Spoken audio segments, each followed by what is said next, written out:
Moving ahead with the last panel discussion, that is panel discussion 3, building a framework for digital experience to drive valuable experience in the hybrid world of work. Please join me in welcoming the moderator, again Mr. Rakesh Gupta, Head Customer Service and Customer Experience at Anchor by Panasonic. Further, I would like to invite all our panelists on the stage. Mr.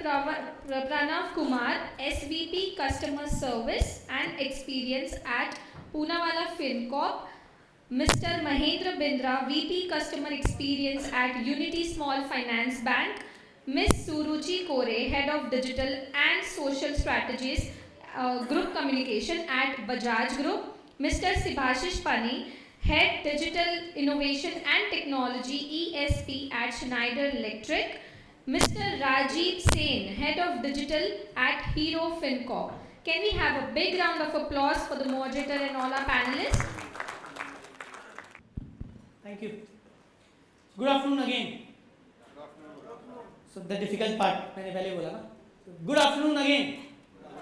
Yes, that's better.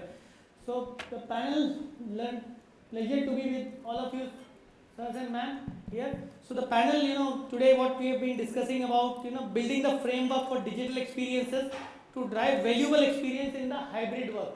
So hybrid is the word we have been using multiple places today, whether it's a vehicle, hybrid vehicle, or the work culture, on and off site है, on site है, या work from home है, या regular office आना है, या sometimes weekend working भी है. So that's what the hybrid culture is. We have been. I'll just put this like this way. Hybrid culture is again kicking in, and why this is important to make strategies that hybrid work culture succeed, so that the employees are linked to the hybrid culture. So EX lead to CX. So if employee experience is not that great, the customer experience would never be able to sustain. Whatever the strategy we make, whatever the resources we give, but it will not be able to sustain. That's what I understand. And when the challenges we talk about, challenges which hybrid work culture comes up with, fragmented customer journeys will come up. Human touch with automation. Since morning we have been discussing that how to balance the human touch with automation. When we go for a hybrid culture, work culture, obviously we will be automating a lot of things. We will be dependent of too much of tools, and then optimizing the digital experiences. Now, over the next 30 minutes, we would try to delve into the digital experience creation. So I would invite the panelists to share their thoughts over the particular topic, that what they have been doing into that strategies. And so I'll like to start with my dear friend Sibasish San. So how do you define a successful digital experience in a hybrid work environment? Hybrid environment to hai, it's there all the places. But if we want to define a digital successful customer experience, what all you have done and how do you gauge it?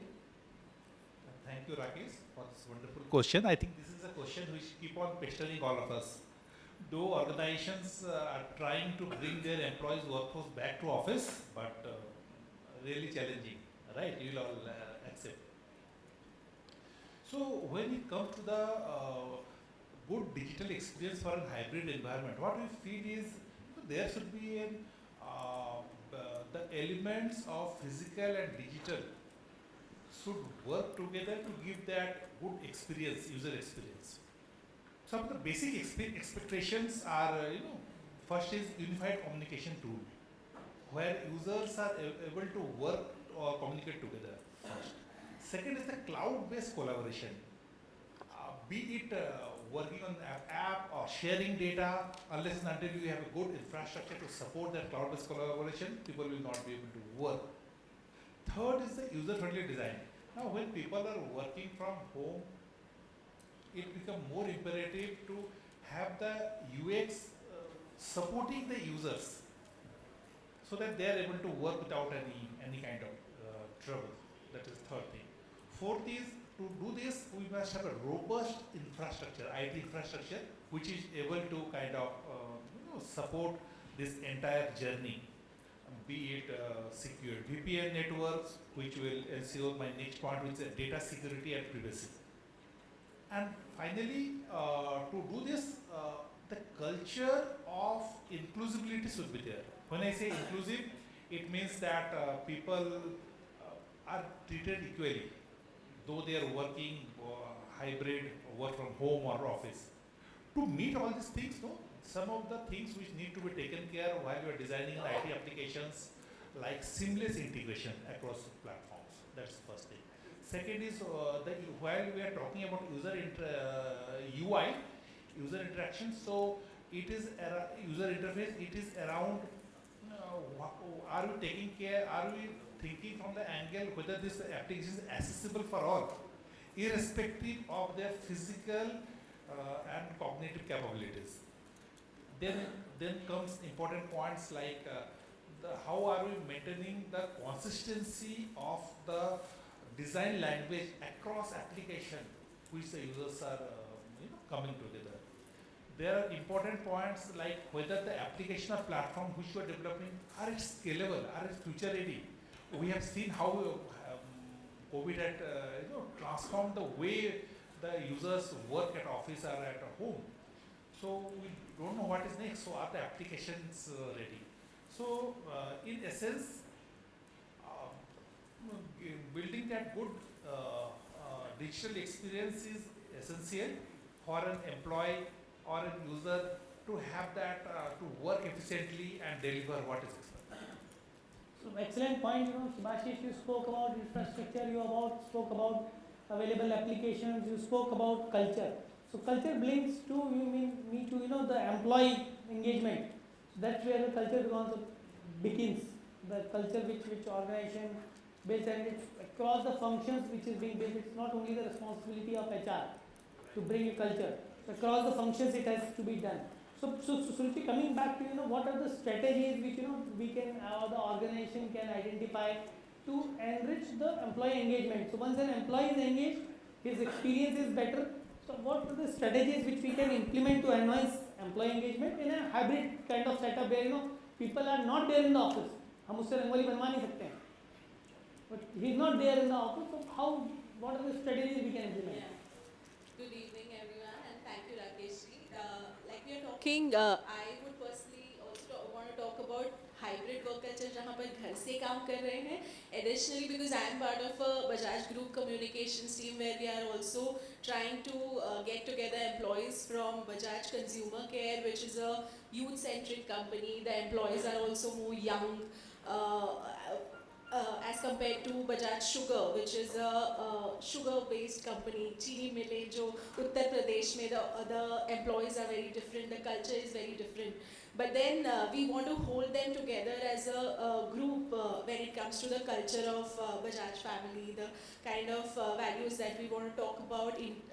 Externally, we also want to imbibe these values in the employee culture on a daily basis, on a monthly basis, whereas there are monthly birthday kind of events that we've incorporated. We've also started social clubs where we are doing events on sports events or outings, or we are also talking about internal value sharing, like skill building within the organizations. So that is also something if a senior leader from Bajaj Consumer Care would want to share a session with the respective employees from the other groups, that is something we can, we are currently doing that, and I think that's really helping us bring together employees. There's a kind of belongingness that comes along, and I think this is something today where we see in every industry. We were just discussing, there's so much consolidation happening today.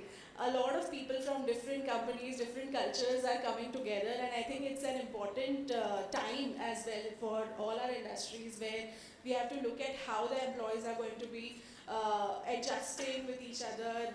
The sense of belongingness has to be there. Otherwise, it's becoming very transactional. So I think that's where this topic is really interesting and insightful today for me.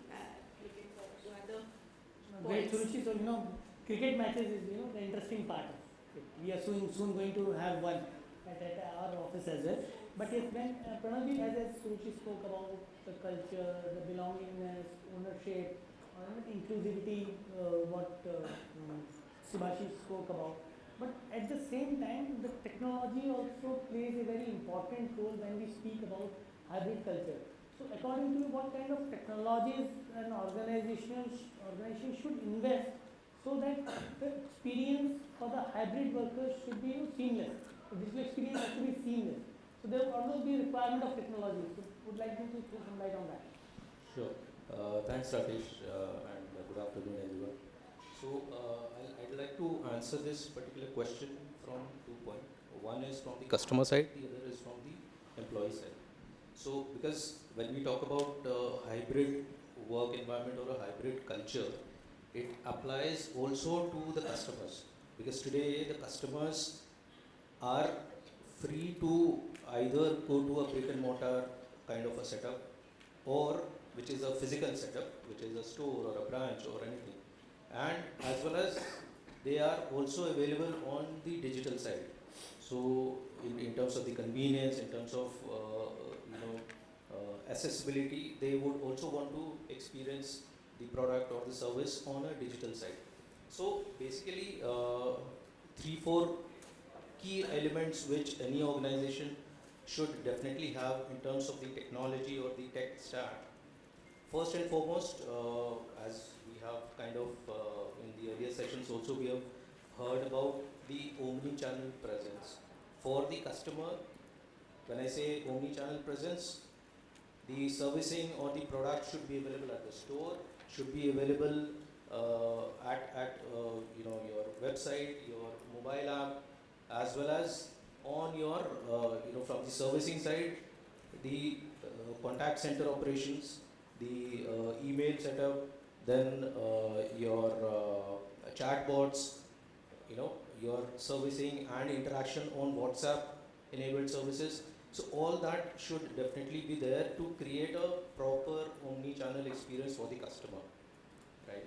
And going back now with the omni-channel experience, there has to be a layer of well-integrated CRM in the organization, because we can't have a touch point. We have given a touch point, but the experience at one touch point for the same customer and the same sort of service should not be different on the other touch point. So that integration of CRM, so that at any point, anywhere that the customer lands, he or she is able, or the person who is servicing or the addressing the customer should be aware about what has been the customer's footprints across the channels, across the organization, so that the customization in the servicing and proactiveness in the service delivery is also maintained. So the second part is on the CRM bit. The third is there are various tools which are now available. There are we talk about ML, we talk about RPA, we talk about AIs, Gen AI. So when I talk about service delivery and the experience that a service delivery can have, and a consistent service delivery is where RPA comes into picture. Any operational item with an RPA, ensures that we deliver on time and consistently for the customers. So that is very, very important at the back end to deliver that kind of experience to the customer, whether digitally or whether physically. Second is your machine learning, intuitive marketing, which we talk about. A lot of us have discussed and heard about it. So all of that comes through machine learning tools which are available, which are integrated on your app, on your website, so that you are aware about the customer, his segmentation, his needs, and then give the next best product to the customer. So that is also important. And we talk about Gen AI, so intuitive, proactive service delivery through my voice bot, chat bots, email bots, everything is there as a tool available, and definitely companies should invest in these particular tools so that they give a cutting edge kind of an experience. And all of it, Rakesh, after delivering everything, the back end is data. We have spoken about it in the earlier sessions also, and I vouch for it, that a strong data management, data science and data analytics team in any organization is a must today. And as one of my earlier colleagues had also mentioned, it is not only about having that particular team and consuming that particular data, because you have omni-channels, you are kind of consuming all the customer footprints and the data wherever the customer is moving out across your channels. Now, with that particular data, what is it that is to be done? The uniformity, and then coming out with insights from that particular data.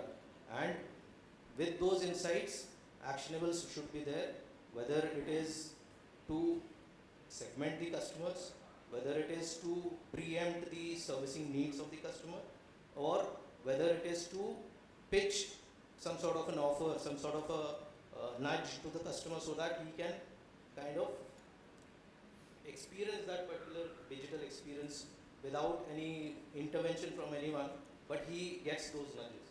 All that is something which data science or the data analytics team will have to do. So these are the 3-4 items which are very, very critical for any digital experience to be enhanced in the organization. Now, coming back to the employee side of it. So from the employee side, the tech stack, basically when it is a hybrid culture or the hybrid work environment, connectivity is of utmost importance. Okay, and when we say connectivity in terms of, whether it is your Google Meets, your Teams, or any such Zoom or any such tools that we have, that is one. Second is, at the same time, there has to be a strong firewall network in terms of people assessing your internal tools at their work environment or at their home environment. Now, for that, there has to be necessary security framework which is supposed to be applied so that there is no data breach and we are secure, plus the BAU activity runs on smoothly for the person or the employee who is sitting at the back end. So that is very critical for any hybrid kind of a work environment to flourish or to kind of grow in the organization. Wonderful, quite insightful, Pranav. I understand that the firewalls are important, or the database is very important, data analytics is very important. So Rajib sir, one very important point which Pranav just touched upon is the tools. So tech is there, tech stack is there, but the tools. So when the people are working in a hybrid culture, some of them are at one office, some of them are working from home, some of them may be offshore, vacation, some of them may be on the so-called vacation sort of thing. So it is very important for all these guys to collaborate in between. So a sense of teamwork or communication comes up in between. So according to you, what could be the collaborative tools which organizations can look forward to? Thank you, Rakesh ji, and thank you to all the speakers who have spoken before me.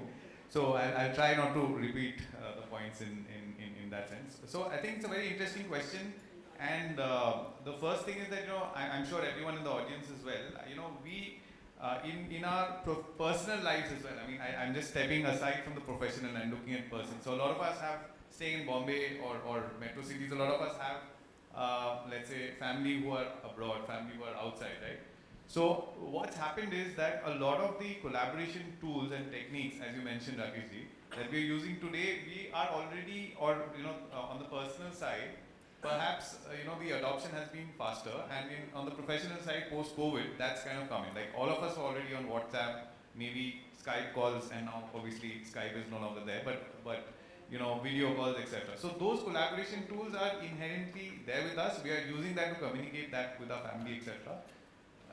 And when COVID came, I'm sure it was sort of a shock, and quickly we adopted, and sort of what happens, I'm sure when each of you were working at home, the personal and professional also kind of merged, right? It was always on work, but maybe as Rakesh said, vacation mode, etc. So the first thing is, as far as tools are concerned, I think inherently we already are used to using some of these tools, and I think some of the panelists made points on having strong data firewalls and cloud infrastructure, etc. So of course that is a must, right? I mean, that's perhaps a difference between personal and professional. So it's very important that those tools, but those are right now pretty much plug and play, in the market, right? So it's sort of a hygiene now, right? Maybe earlier that was a differentiator, but it's now a hygiene. And of course, I think you made the point of vocation, Rakesh. So it's important that any Wi-Fi environment or any network environment, one can plug in and use one's personal device, right? I mean, earlier I'm sure some of us have gone through the time when we used to use Blackberries or specialized office devices, right, to communicate, right? But those days are gone, right? As I said, the personal and professional is merged, right? We only have one device, right? So and we expect that organizations can seamlessly merge into my personal life. So maybe in a course of a day, I'm attending to my child, but then the next minute I have to jump onto a work call. So it's not so differentiated. So it's important that your personal and professional sort of there merges. So coming to your point on effectiveness, so one is the tools itself, which as I said is mostly common, and there are tools like we use maybe Skype and Zoom for personal calls and professional as well. So it's not like it's different.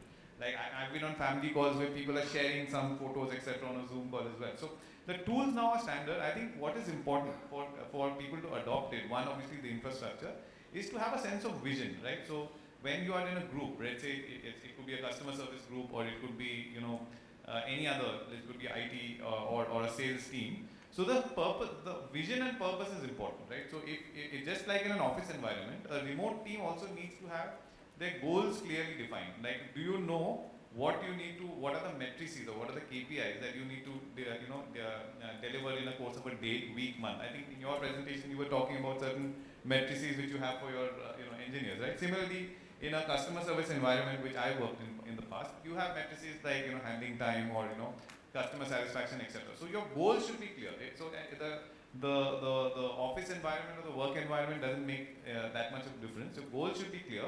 And then the organization then has to be able to track that very carefully. Like for example, if my goal is to complete a certain number of calls in a day, I should know whether I'm falling short of it or I'm doing well in it. And there are tools in the market which can help. I mean, maybe I can spend a minute talking about the tracking tools, because in a remote environment it becomes more important than in an office environment where literally your boss is peering over your desk and giving you feedback.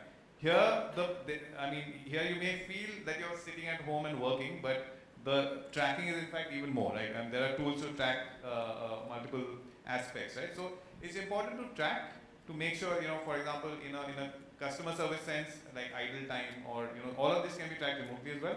And same with a sales team kind of a thing, sales productivity, etc. All of this can be tracked remotely. So it's important to, firstly the person to know what their KPIs are for the day, week, month, year. And then you can actually have nudges, right? Which just I think one of my panelists mentioned about nudges.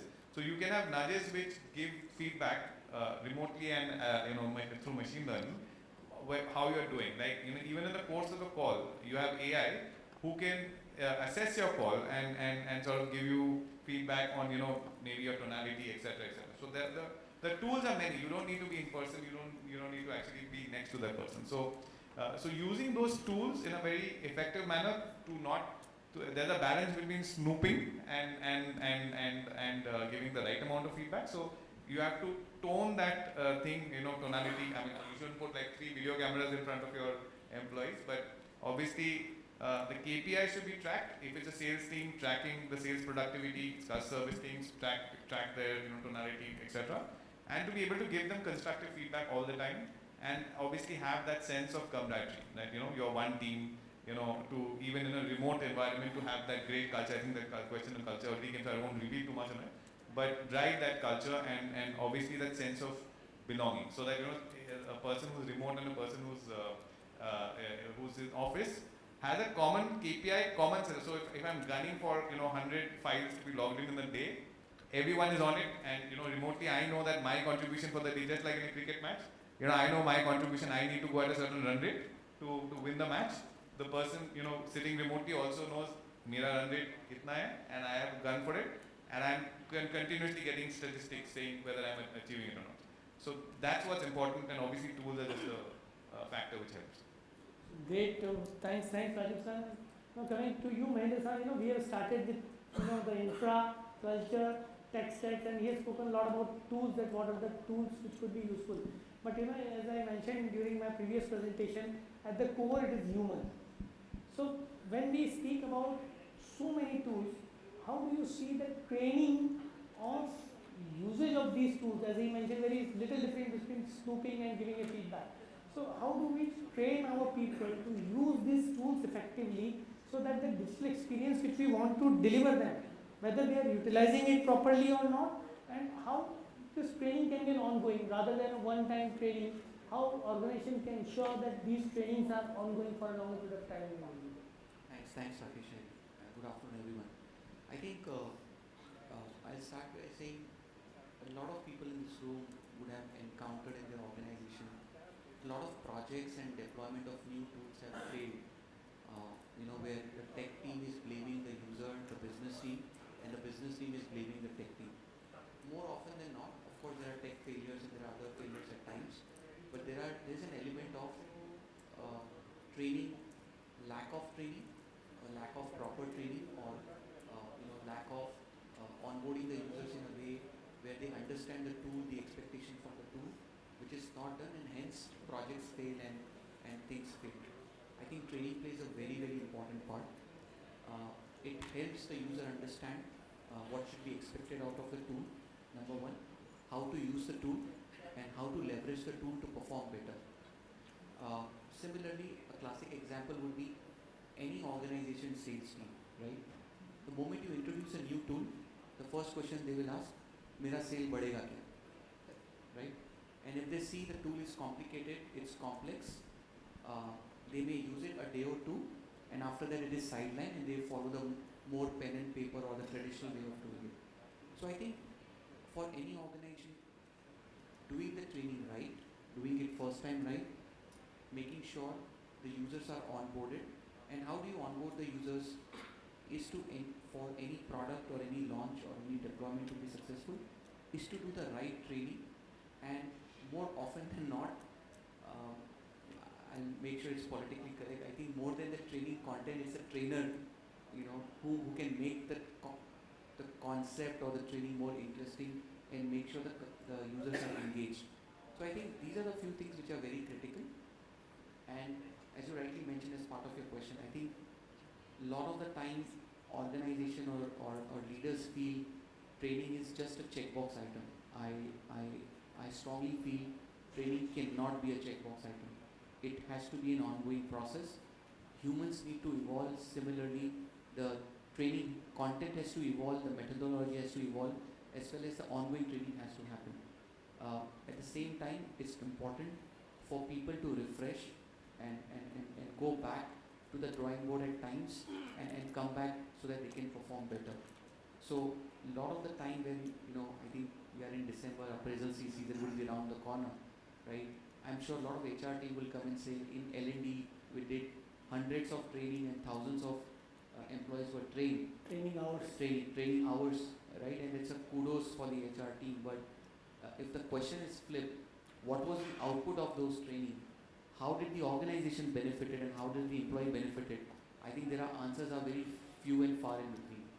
So I think training should be looked at more from an outcome perspective and output perspective, and how did it help the employee in the organization. At the same time, training cannot be a checkbox item. It's a very strategic part of success for an employee and the organization. Great insights, sir. The training part is my favorite topic. Great insights on that.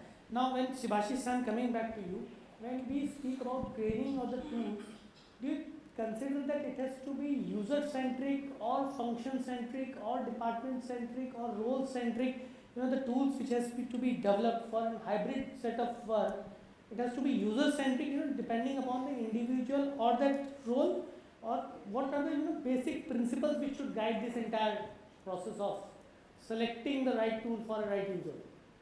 So Rakesh, some great question. I think this has this is a question which any team, IT team will think before starting and developing the application. So we all agree that user experience is important. Why it is important? See, first of all, it will help in adaptability, right? So the applications, if they are intuitive, will motivate the users to use those applications, and then the users will be good. Second, this kind of good user experience design in an application will also help in increasing the employee motivation or productivity. How is this so? So for example, if you are in an application, you are capturing the user's feedback and then utilizing it and refining your application. So user will feel that, have a feeling that the user is being heard, right? It is there. So a good user UI design will also help in reducing the service cost. So lesser issues in the application, so lesser number of tickets, which means you will have to handle less number of cases. There are a lot of benefits. But what are the guiding principles while you are designing an app?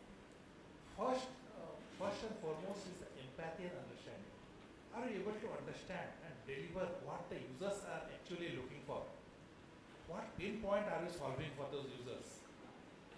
So is this application? So there are numerous techniques which are done to do this research. Maybe interviews, maybe study, and there are various options techniques to do that. That is first part. Second thing which comes is in the terms of resolution. What is the problem that we are trying to resolve? Is the design iterative? So learning, so how quickly we are able to develop that first prototype, deliver, learn, understand, and then move ahead. This is the third point. Fourth point is how simple is the application. See, we have gone through many applications. We have seen how complex application looks like. How it there are many applications. I would not like to name them, but if you open the mobile app, you see where it is kind of cluttered, difficult to search, difficult to find. Imagine you are giving an application which is so simple, easy for the user to understand, navigate, do their work effectively. So that will greatly help. Also, at the last point, from an user experience point of view, is how scalable this application is. For example, today at this point of time, I am developing something that is giving good user experience, but we know development is a continuous process. So we keep on getting inputs and feedbacks. How quickly we are able to understand, leverage, utilize those, and then move forward. Thank you. So as you touched upon a very fine line of future, I would like to throw this question to all my learning fellow panelists. That how do you see that future will be shaping up for these digital experiences? What are the trends we can anticipate which can come up in this hybrid work culture, wherein we see that employees who are not on site working on hybrid still be there. What kind of digital tools can be in future? What kind of cultural advancements we can see up in future? That's what I would love to hear from all of you or any of you. Any? You can speak and start with Pranav, sir. So again, going back to my earlier this thing, that anything and everything that we are discussing today, it should relate back to the customer. So whether it is employees working in the hybrid environment, or and then what is the kind of digital experience that we are giving to the employees as well as to the customers. So as a cultural shift, what I feel is, Rakesh, we were just discussing, what has happened is in India, what we have seen is, while we were on that hybrid model for quite some time, but post 22 and 23 now, 24, 23, 24, we are seeing that everyone is going back to work, right? So somewhere we are seeing that environment of going back to work and collaborating, discussing, face to face, coming to the solutions face to face is what has come back as a circle. So I don't foresee a lot of hybrid working models as far as India is concerned.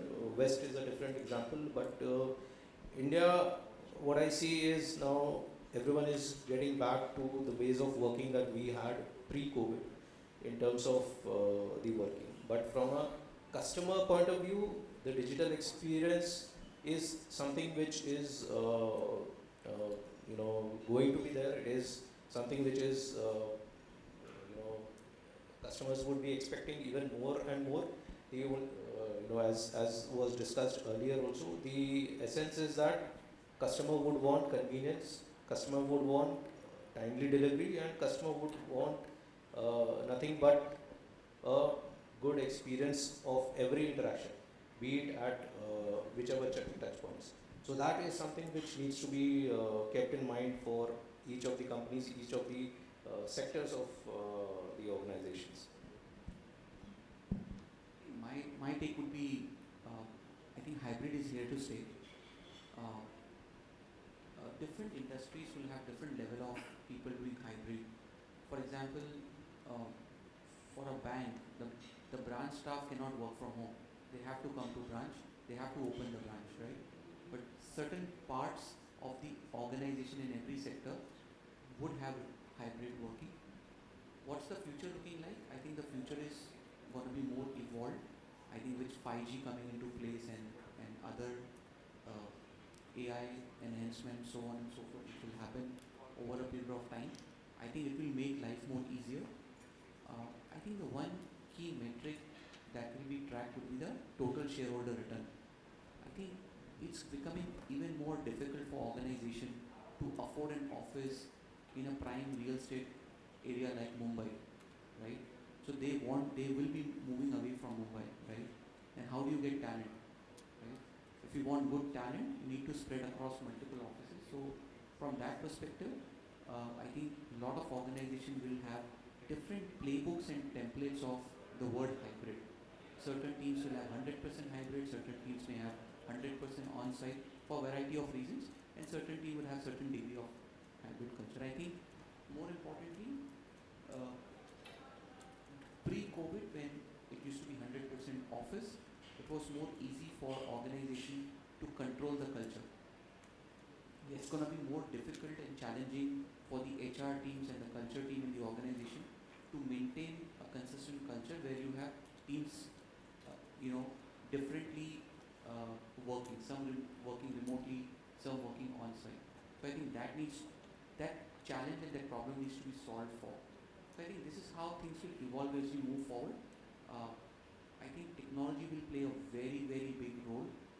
Things used to happen in every 2 to 3 years or 5 years. I think we have seen technology shifting every 6 months now. Yes. When we need to evolve, if technology is evolving, humans need to evolve, the culture needs to evolve, and the organization itself needs to evolve.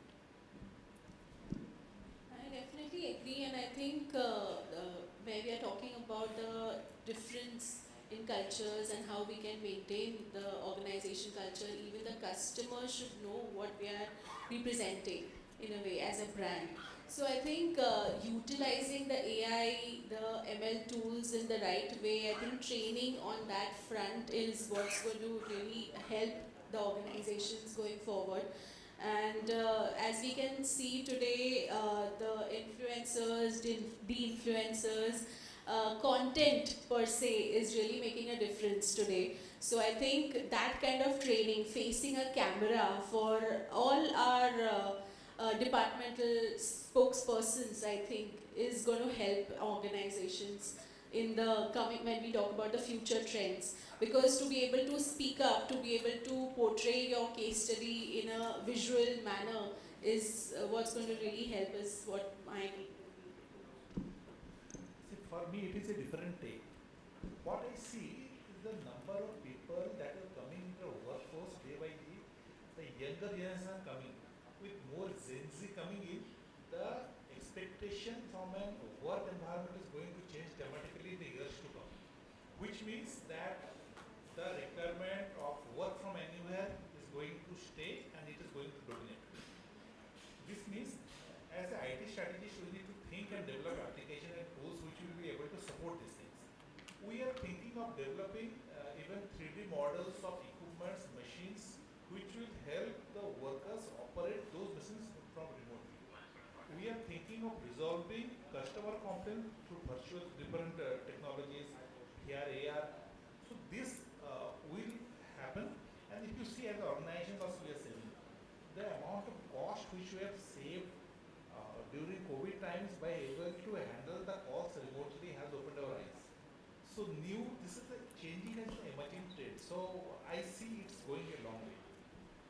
So, thank you. So, I think, I'll divide it into two parts, and since time is actually up, but I'll try and be concise. So, the first thing is in terms of the tools and new technologies which I feel coming in. I think briefly alluded to, but definitely VR AR is a big upcoming tool. It's not yet used to that extent by organized. I mean, it has its moments, but that's definitely coming up in a big way.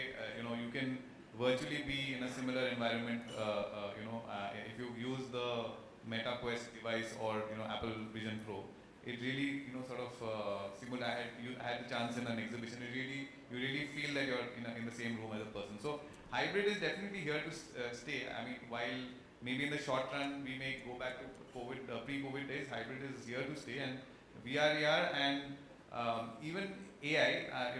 It could be a double-edged sword because. At some point, you will not know whether you're talking to an AI employee, right, or a real employee. Right? So that is going to happen for sure, and it will impact some functions more than the other. Customer service being one, since a lot of us are from there. But that's not necessarily a bad thing. It actually helps us enhance our productivity 3x, 4x, just like in the previous year. So Gen AI and VR, I think, in terms of technologies. In terms of culture, I think, I mean, of course, Gen Z is a big factor, but each of us are also adapting. Like, if you see how maybe us in the room or us in the panel, how we were working 10 years back and how we are working now, there's a sea of change, right? So, similarly, that's going to, that pace will continue. What I just feel is that, the concept of maybe the 9 to 5 concept will go away. That it's already demerging. It can be, and at the risk of sounding like Narayan Murthy, but I feel that, that the culture will be such that you work when you need to work. Like, sometimes it could be that you have to work 13 hours, 18 hours a day, and other times when, you could work less. But, and that in the increasingly global work environments, you need to keep up the pace and work more, and then when you can't, maybe there will be an AI or maybe there would be tools which is ensuring that your department is working 24/7 for sure, even if you are not. So it will be a combination of you plus AI plus technology who's driving the work, and it's pretty much going to be 24-hour work, and that's where AI and technology comes into place as well. I completely do agree with the insights which all of you have provided, and coming back to the millennials of Gen Z, what Sibasish spoke about. Today morning I was seeing a CV and it mentioned the preference only work from home or 5 days a week. So somebody is writing in his CV itself about his preference. So yes, this hybrid is going to stay for long, I suppose. So thank you. Thanks everyone for the valuable insights you have provided for us. Thank you. Thank you, Divya, for being patient.